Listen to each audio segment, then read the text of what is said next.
Right now, this is our time in the studio with Carolina Coral. I welcome the viewers of Freedom. Let's get straight to the important news. The Russian army attacked Sloviansk with 3 air bombs.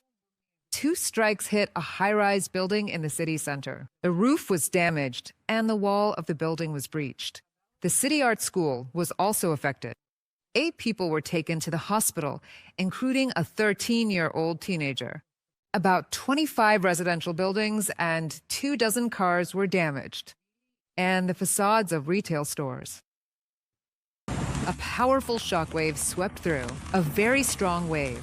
Something started to whistle. Then it just exploded. I didn't have time to get out of the room. 2 more right after that.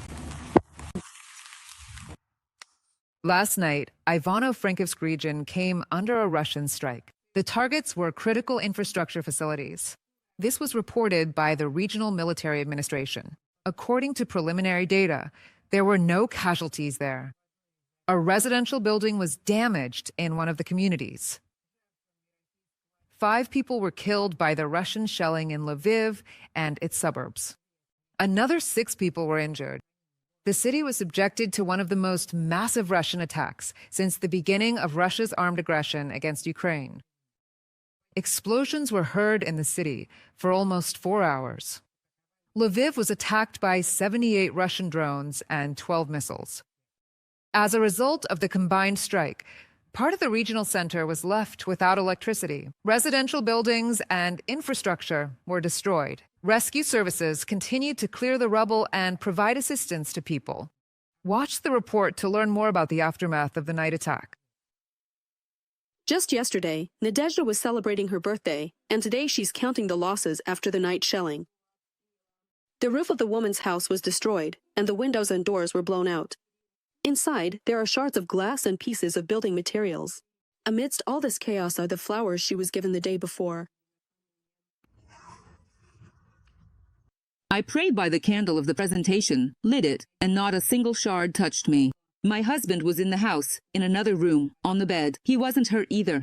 The roof was blown off, the windows shattered, everything was just destroyed. It was just my birthday. We celebrated yesterday. Well, what can we do? The main thing is we're alive. And another resident of the village, Lyubov, says that if she had stayed in the house even a few more minutes, she wouldn't have had a chance to survive. She stepped out into the yard, and right at that moment, there was an explosion. And everything blew up. 8 centuries. Everything blew up, 8 windows. All the doors were torn out. I was just walking around the yard. I live nearby here, not far. That's the kind of trouble that has befallen us. Dozens of houses in different parts of the city were damaged by the explosions. Many buildings were left without windows and roofs. There are smashed cars on the streets. In addition, part of Lviv was left without power. There are interruptions in the water supply. Tomorrow, the children won't go to kindergarten here because the roof is destroyed. All the windows were blown out. There was a huge crater here. The tree was completely cut down, just sliced off. There's also a damaged school. A huge number of windows and doors were blown out by the shockwave. More than 1,000. Production and warehouse facilities, garages, a service station, as well as energy infrastructure sites in the city were also damaged. A fire was also recorded at one of the gas storage facilities in the region. Yulia Bell and Volodymyr Dmitrenko from Lviv region for Freedom TV channel. In the Kherson region, 9 people were injured due to shelling, including children and a pregnant woman. This was reported by the National Police of Ukraine. In the morning, the Dnipro district of Kherson was under artillery shelling and MLRS strikes. 2 elderly women sustained minor injuries. The central district of Kherson was also hit by Russian artillery. As a result of the shelling, a 38-year-old pregnant woman and her sons, aged 8 and 17, sustained serious injuries. In addition, for civilians from Kherson and the region were wounded after shelling and the dropping of munitions. Chernihiv was also under attack last night. One of the drones hit an industrial facility. A fire broke out.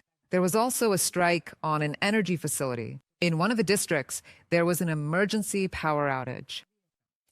Over the past day, Russia shelled 27 settlements in the region 55 times. Rolling blackouts continue in the region.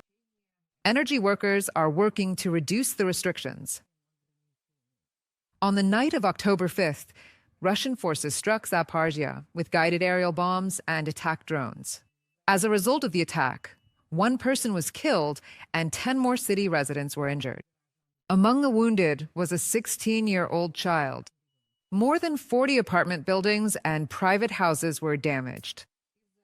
Due to the explosions, more than 70,000 homes were left without electricity and nearly 300 without gas. See how the aftermath of the attack is being dealt with in Zaporizhzhia in our report. 3 districts of Zaporizhzhia were affected by Russian bombs and drones. At least 10 explosions were recorded in residential neighborhoods. One of the shells detonated just a few meters from a 9-story building. Valentina Andrei recalls. She woke up to a powerful explosion. The entire bed was covered in shards of glass. I grabbed on. I jumped up and realized what had happened. Right away, a car started burning. And they told us to get out because there was a strong smell of gas. Another resident of the damaged building. Zoya Arkapovna still can't recover from what happened. On top of that, she had to spend half the night and morning in the yard of her building. The explosion damaged the gas pipe, but they couldn't get out into the yard right away. The metal doors got jammed. Rescuers had to break them open. I was scared. Shaking, had no idea where to run. The door got jammed. They had to break it open for us. After that, we went outside. We stayed outside until morning. Then they finally let us back in. She decided not to rest, but to start cleaning up her apartment, which had been turned upside down by the explosion. Despite the shelling, she will stay at home. I have nowhere to go. I'm alone. I'm alone. My granddaughter is in Yerevan. So where would I go? I can't walk. I'll stay here. I'll be here. Rescuers are helping to deal with the aftermath of the Russian strike. Together with utility workers, they're removing the debris. They're helping to cover up broken windows in apartments with wooden boards. We don't know what kind of munition it was, but you can all see the consequences for yourselves. We're helping residents with their windows and metal structures. There's a lot of work, and a large number of personnel are involved. Utility services are busy repairing damaged infrastructure. Electricity has already been restored to more than 20,000 customers. They plan to finish restoring gas and electricity supply by the end of the day. Ola Prydikin, Boris Yakovenko from Zaporizhzhia for Freedom TV channel. Last night, Russian occupiers used 549 aerial attack weapons against Ukrainian territory. The combined attack was repelled by aviation, anti-aircraft and missile forces, electronic warfare and drone units, as well as mobile fire groups of Ukraine's defense forces. A total of 478 targets were shot down. Among them were 439 attack drones, 1 Kinzhal missile, 32 Kh-101 and Iskander cruise missiles, as well as 6 Caliber cruise missiles.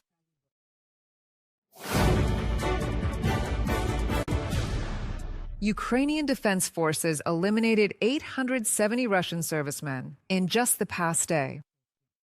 And thus, the total combat losses of the Russian army since the start of the full-scale invasion have already exceeded 1,115,000 personnel. This was reported by the General Staff of the Armed Forces of Ukraine.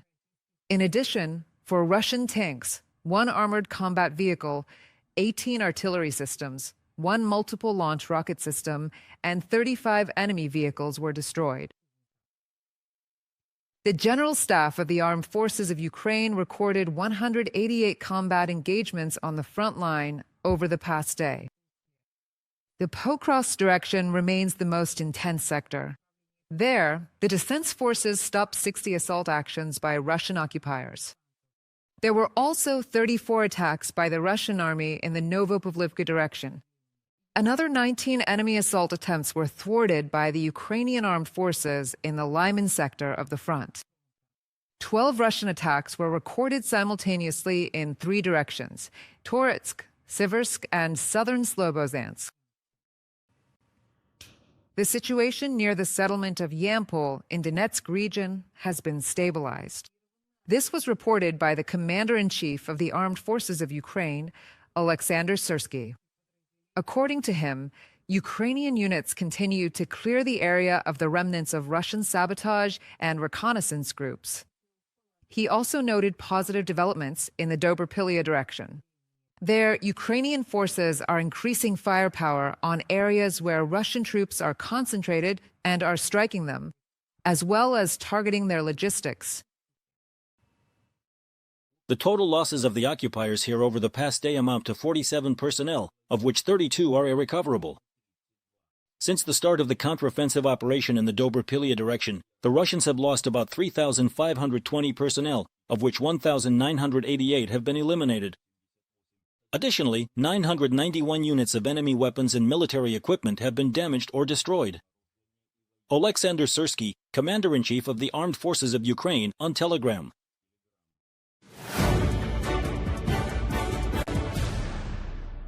In Poland, not far from Warsaw, a fallen object has been discovered, which the police describe as resembling a drone.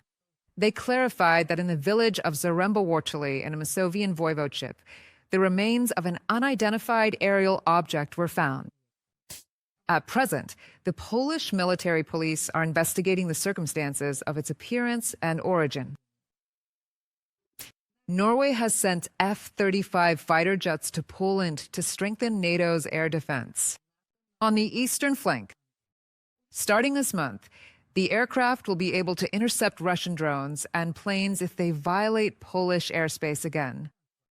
The Norwegian government stated that Norwegian fighter pilots, who will be based near Poznan, are ready to shoot down airspace violators, although the final decision to use weapons will remain with the alliance command.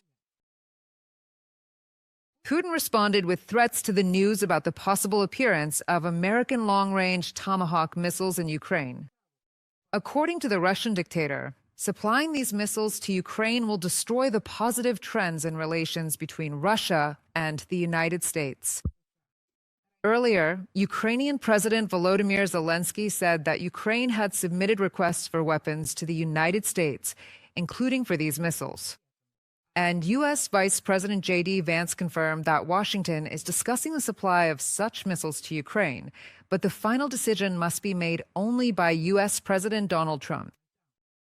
Let me remind you, the range of the Tomahawk missile reaches up to 5,500 kilometers, depending on the modification.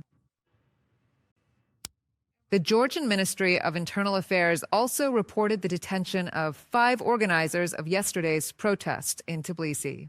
As stated by the country's Deputy Minister of Internal Affairs, they are being charged with inciting violent change of the constitutional order or overthrow of state power. The opposition politicians face up to 9 years in prison. 2 of them were detained around 2 o'clock in the morning on Rustaveli Avenue during an interview with a journalist.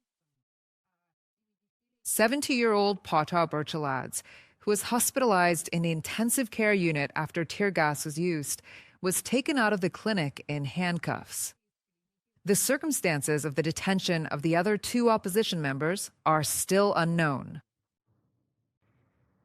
Meanwhile, the Central Election Commission of Georgia announced that the pro-Russian ruling party, Georgian Dream, had secured a confident victory in the local self-government elections. Its candidates won in all cities and municipalities, including Tbilisi, where Kaka Kaladze will serve as mayor for a 3rd term.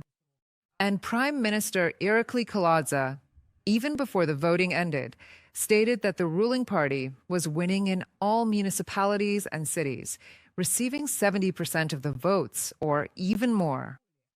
At the same time, a significant portion of the pro-Western opposition boycotted the vote. During an opposition rally in downtown Tbilisi, clashes broke out with the police. In addition, the protesters attempted to seize the presidential palace. Estonia has exhausted its ability to counter Russia's shadow fleet. Now broader international measures are required, writes the Estonian National Broadcasting Portal. According to Estonian intelligence, 60% of the tankers in Russia's shadow fleet pass through the Baltic Sea. Tough measures against the aggressor country are needed, and as soon as possible, says the head of the office of the President of Ukraine, Andriy Yermak. Andriy Dmytrenko will tell you more in detail. The European Union is preparing legal grounds to stop tankers of Russia's shadow fleet in the Baltic Sea, announced the head of the office of the President of Ukraine, Andriy Yermak. Brussels also intends to expand the list of sanctioned vessels. In the new 19th package of sanctions, the EU plans to add another 120 oil tankers from Russia's shadow fleet, bringing its blacklist to 568 vessels. Some of them technically no longer enter EU ports, but continue to use the Baltic Sea for transportation. The use of international law mechanisms and the willingness of NATO countries to enforce them is a key signal to the Kremlin. Its attempts to circumvent sanctions are not working. It is necessary to restrict Russia's capabilities more quickly. Moscow is already waging a hybrid war against Europe, and in this context, speed plays a crucial role. Andriy Yermak, head of the office of the President of Ukraine, Telegram. At the end of September, France detained one of the ships from Russia's shadow fleet. French military personnel inspected the tanker Baraki near Ushan Island, off the coast of Brittany, due to discrepancies in its registration data. The captain was served a court summons. He was accused of violating official orders from the French authorities during the inspection at sea. The vessel was released. Previously, this same tanker, but under the name Kavala, had already been detained in Estonia. Brussels and London imposed sanctions against this vessel. The EU did so in October 2024, and the UK in February 2025. Experts believe that, to truly combat the aggressor country's shadow fleet, European countries need to take more decisive action. Public organizations and experts have long been saying that changes need to be made and adopted to the legislation of the European Union and, in general, to maritime law at the international level, so that ships without proper insurance or a flag should be considered completely illegal. And any country should have the right not just to detain them, but to arrest, confiscate them, and send them for scrap. According to Estonian intelligence, 60% of the shadow fleet's tankers pass through the Baltic Sea. Tallinn advocates for stricter maritime control in the region. According to the data presented, about a dozen tankers under foreign flags are constantly present in the waters of northwestern Europe. At the same time, several anonymous officials who spoke with ERR admit that Estonia has already largely exhausted its ability to counter the shadow fleet, and now broader international measures are needed. From a publication on the Estonian National Broadcasting Portal. Pressure from Kiev's partners is helping to break the supply chains of Russian oil. Starting November 1st, one of China's largest ports, Qingdao, will restrict the entry of old ships as well as tankers with expired or recently changed registrations. The Chinese authorities made this decision after the U.S. imposed restrictions in August 2025 on one of China's oil operators. I'm not so sure that China will give up Russian oil because of these reasons. Yes, there will be certain restrictions. China also doesn't really want to get into a sharp conflict with the Trump administration. That's why they'll take some protective measures. But again, I think Russia will try to get around these protective measures. And right now, I don't see any real reason for optimism that Russian oil supplies to China will sharply decrease. The group of 7 countries have agreed to increase pressure on Russia's oil industry, according to a joint statement by the group of 7 finance ministers. The group of 7 is preparing joint economic measures to reduce Moscow's revenues. According to analysts, this could include new restrictions on Russia's shadow fleet.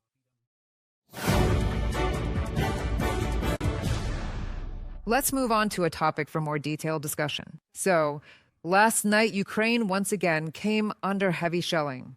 More than 50 missiles and 500 attack drones targeted 9 regions. There are casualties and injured. A unilateral ceasefire in the skies is possible. The US and Europe must force Putin to stop. That's how Ukrainian President Volodymyr Zelenskyy responded to this terror. Today, the Russians once again struck our infrastructure, everything that ensures a normal life for people. We need more protection and the accelerated implementation of all defense agreements, especially regarding air defense, to render this aerial terror meaningless. A unilateral ceasefire in the skies is possible, and it is precisely what could open the path to real diplomacy. America and Europe must act to force Putin to stop. Volodymyr Zelenskyy, President of Ukraine, on Telegram. At night, Russia struck Ukraine's energy infrastructure in Zaporizhzhia, as well as in the Sumy and Chernihiv regions. A significant number of consumers were left without power. In Chernihiv region, hourly power outage schedules are still in effect. Energy workers continue emergency repair efforts to restore electricity as quickly as possible, of course. Subscribe to UATV English and stay updated on the most important events, top news from Ukraine and all over the world, in-depth analysis, exclusive reports and interviews, all on hand in our channel. Join our community of viewers and stay tuned.